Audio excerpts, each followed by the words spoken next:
12 और article 13। Article 12 में हमने ये देखा कि स्टेट क्या होता है और आर्टिकल 13 में हमने देखा कि लॉ क्या होता है, कानून क्या होता है। अब हम लोग फंडामेंटल राइट की शुरुआत करेंगे कि हमारे देश के संविधान में कितने प्रकार के फंडामेंटल राइट्स एक्सप्लेन किए गए हैं, डाले गए हैं।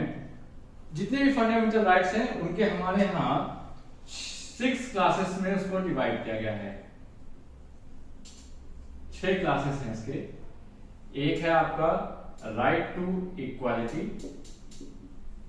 समता का अधिकार। इसमें आपके आर्टिकल 14 to 18। इसके बाद है राइट टू फ्रीडम, स्वतंत्रता का अधिकार। इसमें आपके आर्टिकल 19 से लेकर 22 तक है। फिर आपका है राइट टू अगेंस्ट एक्सप्लॉयटेशन, शोषण के विरुद्ध अधिकार। यह आपका आर्टिकल 23 एंड 24। नेक्स्ट जो आपका आर्टिकल है राइट टू रिलीजियस फ्रीडम, धार्मिक स्वतंत्रता का अधिकार, article 25 to article 28। Next right है आपका right to cultural and educational right, जिसमें आर्टिकल 29 to 30।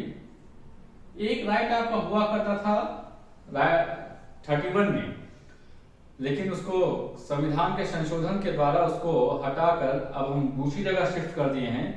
वो हुआ करता था आपके 31 में राइट टू प्रॉपर्टी, संपत्ति का अधिकार। हम लोग भविष्य में देखेंगे जब आपका हम पार्ट 4 कवर कर लेंगे। अभी पार्ट 3 चल रहा है। पार्ट 4 कवर करने के बाद ये देखेंगे कि क्या ये आर्टिकल कहता था 31 में, जिसको हमने हटा दिया है, और क्या इसका प्रभाव पड़ा है। ये है अभी भी जो आपका राइट टू प्रॉपर्टी हुआ करता था पहले, राइट टू प्रॉपर्टी, ये आर्टिकल 31 में हुआ करता था, जिसको आप खत्म करके कहीं और शिफ्ट कर दिया गया है। तो पहले 7 टाइप्स के राइट हुआ करते थे, लेकिन संविधान के संशोधन जो 44वां संशोधन था हमारा 44th, उसके द्वारा इस राइट को यहाँ फंडामेंटल राइट से हटाकर कहीं और हमने कॉन्स्टिट्यूशन में रख दिया। राइट अभी भी है आपका, राइट टू प्रॉपर्टी अभी भी है, लेकिन वो पार्ट 3 में नहीं है। अब वो कहीं और शिफ्ट कर दिया गया। उसको हम देखेंगे कहां शिफ्ट किया गया है। और फिर आपका लास्ट जो राइट है वो राइट टू कॉन्स्टिट्यूशनल रेमेडी, वो आर्टिकल 32। कॉन्स्टिट्यूशनल रेमेडी मतलब कि अगर जो आपके 5 राइट हैं, यदि आपके इफेक्ट पड़ रहे हैं, इसको आपका जो कल्चरल और एजुकेशनल राइट अगर आपको नहीं मिल रहा है, आपको धार्मिक स्वतंत्रता नहीं मिल रही है, आपका शोषण किया जा रहा है, आपको स्वतंत्रता नहीं दी जा रही है, या आपके साथ समानता का व्यवहार नहीं किया जा रहा है, तो आप आर्टिकल 32 के तहत सीधा आप सुप्रीम कोर्ट जा सकते हैं। ये आपका अधिकार है। इसमें सुप्रीम कोर्ट आपको मना नहीं करेगा। ये उसका विवेक नहीं कि आपको सुने या ना सुने, उसको सुनना ही सुनना है। यह आपका अधिकार है। इसको कहा गया है 32 में, और इसी को कहा गया है ये संविधान की आत्मा है। ये पूरे कॉन्स्टिट्यूशन की आत्मा है आर्टिकल 32।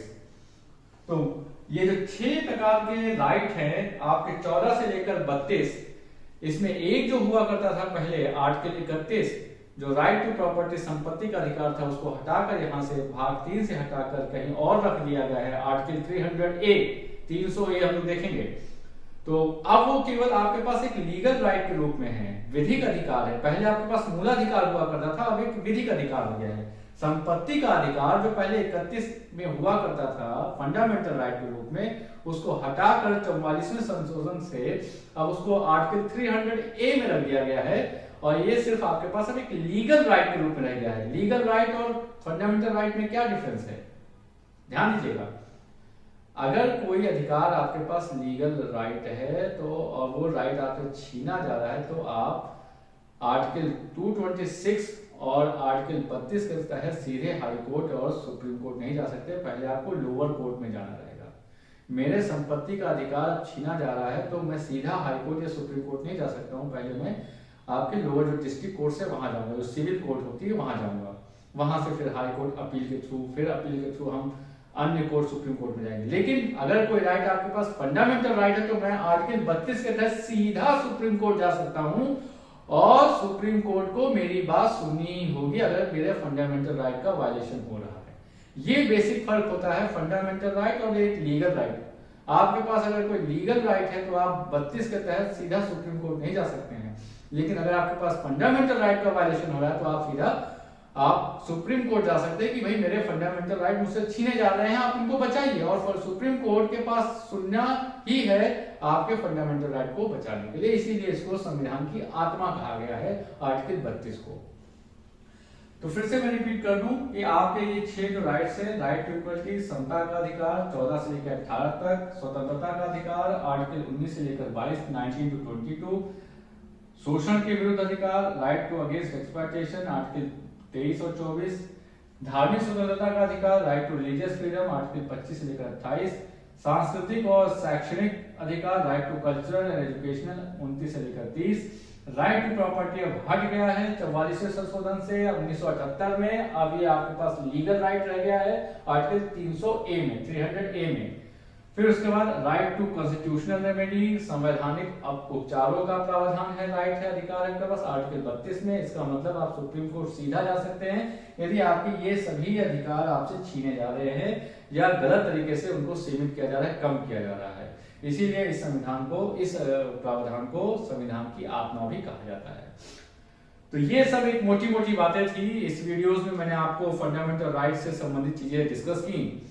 हम लोग भविष्य के आप वीडियो में देखेंगे कि आर्टिकल राइट, एक जो राइट है उसको हम लोग डिटेल में डिस्कस करेंगे, कैसे कैसे उसमें क्या क्या अपवाद डाले गए हैं, उसका क्या क्या इफेक्ट है उस राइट का, इसको हम लोग देखेंगे कि राइट टू इक्वालिटी में जो 14 से लेकर 18 तक दिए गए हैं उससे क्या क्या प्रावधान है। ऐसे हम लोग जो आपका स्वतंत्रता का अधिकार है उसको डिटेल में देखेंगे। भविष्य के लेक्चर्स में हम आपको ये सारे राइट्स डिटेल में आपको शेयर करूंगा और आपको एक कॉन्सेप्ट को क्लियर करने का प्रयास करूंगा।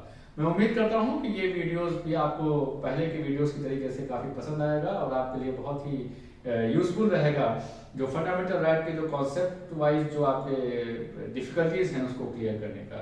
आपको जो भी इस लेक्चर से संबंधित डाउट लगते हैं उसको आप कमेंट में बॉक्स में जाके आप मैसेज कर सकते हैं और मैं उसको फिर आपको क्लियर करूंगा। Thank you so much and revise करते रहिए, चीजों को पढ़ते रहिए, जो भी आप कर रहे हैं मन से करिए और एक पर डे का आप अपना एटलीस्ट कम से कम एक टारगेट डिसाइड करिए कि आज मैं इतना करूंगा और जितना आप पढ़ रहे हैं उसको आप पैरेलल ही उसके आप क्वेश्चंस भी सॉल्व करते रहिए। जैसे अभी आपने सिटीजनशिप पढ़ा होगा तो उस सिटीजनशिप को पढ़ने के बाद जो प्रीवियस 10 ईयर्स के क्वेश्चंस उस पर पूछे गए हैं उसको सॉल्व करिए, जिससे आपके कॉन्सेप्ट क्लियर होंगे।